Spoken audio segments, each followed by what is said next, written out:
If you've made a purchase on Epic Games and need to request a refund, follow these simple steps to ensure the process goes smoothly. Step 1. Visit the Epic Games website. Go to the official Epic Games website and log into your account using your credentials. This is where you will manage your purchases and refunds. Step 2. Access your account settings. Once logged in, navigate to your account settings. Look for the account option, usually found in the drop-down menu under your profile name. Step 3. Find your purchase history. In the account settings, locate the Transactions or Purchase History section. Here, you can view all your recent purchases and identify the transaction you want to refund. Step 4. Request a refund. Select the purchase you wish to refund and look for the Request Refund option.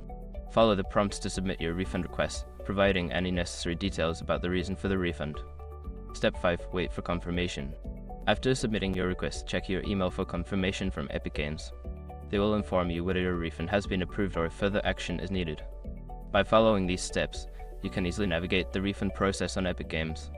If you have any issues, consider reaching out to their customer support for assistance.